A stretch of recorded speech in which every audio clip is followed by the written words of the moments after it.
नमस्कार दोस्तों, कैसे हैं आप सब। स्वागत है आपका एक बार फिर से एग्जाम पथसारथी पर। और लाया हूं मैं आपके लिए एक बहुत important video IBPS PO prelims के लिए कि आपको इंग्लिश का सेक्शन कैसे अटेम्प्ट करना चाहिए।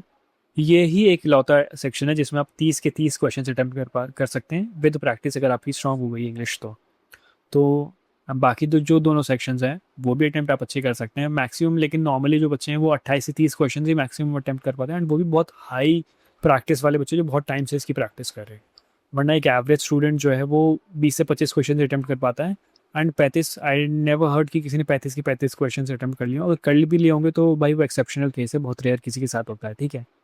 एंड क्या ही करना है इतने सारे क्वेश्चन अटेम्प्ट करके, जब प्रीलिम्स में लाना ही आपको 50 प्लस है, 50 से 55 के बीच में स्कोर है, ठीक है। तो आपको एक्यूरेसी पे फोकस करना है, ज़्यादा क्वेश्चन अटेम्प्ट करने पे नहीं। तो इंग्लिश के लिए तो मैं बस यही बोलूँगा कि इंग्लिश ही एक ऐसा सेक्शन है जिसमें आप 30 क्वेश्चन अटेम्प्ट कर सकते हैं 20 मिनट के अंदर। तो वो कैसे करना है वो आपको मैं स्ट्रेटेजी बताने वाला हूँ कि किस ऑर्डर में अटेम्प्ट करना चाहिए। तो चलिए शुरू करते हैं। एक बार एग्जाम पैटर्न फिर से देख लेते हैं। इंग्लिश में 30 question 30 marks 20 minute, 35 question 30 marks quant में 20 मिनट, एंड रीजनिंग में 35 question 40 marks 20 minute. 100 question 100 marks 1 घंटा, 1/4 की नेगेटिव मार्क है। अब जिसको सेक्शन में इंग्लिश में 30 में से 30 मार्क्स चाहिए तो अब कैसे करना है हमें वो देखना है। चलिए आगे बढ़ता है। तो सबसे पहले एक बार सिलेबस देख लेते हैं, या जो एग्जाम पैटर्न है कि कितने किस टॉपिक से कितने क्वेश्चन आते हैं। एंड ये फिक्स है, इन्हीं टॉपिक से क्वेश्चन आते हैं, इसके बाहर कभी भी नहीं आता है, ठीक है। रीडिंग कॉम्प्रिहेंशन से 8 से 10 क्वेश्चन आ जाते हैं, नॉर्मली 8 आते हैं, बट कभी कभी लकी हो तो आप 10 भी आ सकते हैं, ठीक है। एरर डिटेक्शन से 4 से 5 क्वेश्चन, वर्ड सो आपके 3 से 4 क्वेश्चन होते हैं अदला बदली वाले, and fill in the blank के क्लोज टेस्ट नॉर्मली 5 से 6 क्वेश्चन आते हैं, बट कभी कभी आपका लक खराब हो तो 3 ही क्वेश्चन आते हैं।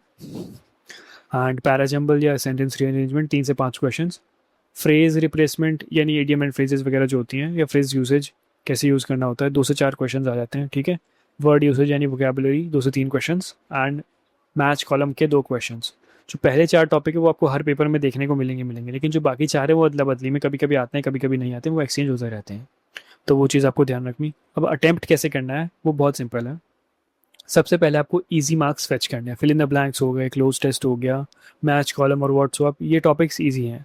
एंड इससे आपको 8 से 12 क्वेश्चन आ जाते हैं, एंड आप बड़े आराम से आप 8 से 12 मार्क्स इसमें स्कोर कर पा रहे हैं, ठीक है। उसके बाद में जो मॉडरेट है बट इंपॉर्टेंट है, रीडिंग कॉम्प्रिहेंशन उसके बाद आप कीजिए, ठीक है।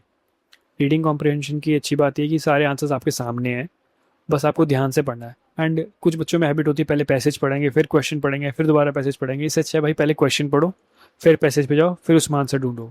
इससे ना आपका ब्रेन क्लिक करता है कि मुझे क्या ढूंढना है, मुझे ये चीज़ ढूंढनी है, तो वो ढूंढते हुए पूरा वो पहुंचता है, एंड उस पॉइंट को अच्छे से पढ़ो एंड फिर उसके बाद में आंसर कर दो, ठीक है। दूसरा एरर डिटेक्शन। एरर डिटेक्शन अच्छा उसका होता है जिसकी ग्रामर अच्छी होती है, तो आप ग्रामर आपको स्ट्रॉन्ग करनी पड़ेगी, एंड एरर डिटेक्शन आपका अपने आप बेटर होता जाएगा, ठीक है। इसके अलावा सेंटेंस रीअरेंजमेंट की प्रैक्टिस से ही ठीक होगा, आपको कुछ चीज़ें जो लिंक करने वाली सेंटेंस को जोड़ना कैसे, वो सब चीज़ें आप प्रैक्टिस से ही समझ पाएंगे, ठीक है। बाकी इसके बाद में आते हैं memory based questions, vocabulary and phrases या फ्रेज यूजेज, ठीक है। आप चाहे तो वो मेमोरी बेस्ड पहले कर सकते हैं कि आपकी मेमोरी आपको स्टार्टिंग में क्लिक कर रही हो तो आप मेमोरी बेस्ड पहले कर लीजिए। इंग्लिश में कोई ऐसा स्पेसिफिक ऑर्डर नहीं है, बस मैं यही कहूँगा कि रीडिंग कॉम्प्रिहेंशन शुरू में मत कीजिएगा, क्योंकि शुरू में ना आप जल्दी के चक्कर में टाइम वेस्ट ज़्यादा ना कर देंगे कि 7 से 8 मिनट लगे हैं और रीडिंग कॉम्प्रिहेंशन ही होता जा रहा है, ठीक है। आपको कोशिश करनी है 25 से 26 क्वेश्चन आप अटैम्प्ट कर पाएँ इंग्लिश सेक्शन में। तो उसके लिए ये 8 से 12 क्वेश्चन यहाँ से और 4 से 6 क्वेश्चन इंपॉर्टेंट यहाँ से कंबाइन होकर 16-17 क्वेश्चन बन जाते हैं, तो आपको ये अटैम्प्ट हो जाए, कोशिश यही करनी है, ठीक है।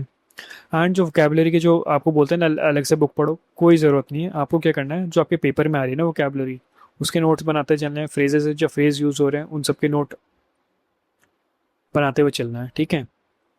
तो बहुत सिंपल वर्ड्स में मैं आपको यही बोलूँगा कि इजी मार्क्स को पहले फैच कर लीजिए ये सारे, फिर वोकेबलरी मेमोरी बेस्ड अगर आपकी स्ट्रांग है तो वो कर लीजिए, फिर एरर डिटेक्शन कर लीजिए, एंड उसके बाद में रीडिंग कॉम्प्रिहेंशन और सेंटेंस अरेंजमेंट के पास आप जा सकते हैं, ठीक है। This is the simple order जिसमें आपको इंग्लिश सेक्शन को अटैम्प्ट करना चाहिए, आपके मार्क्स अच्छे आ जाएंगे, आप मैक्सिमम अटैम्प्ट कर पाएंगे, ठीक है। Thank you for watching. कोई डाउट हो तो आप मुझे कमेंट कर सकते हैं, लाइक करें, शेयर करें, सब्सक्राइब करें एग्जाम पथ सारथी को। धन्यवाद।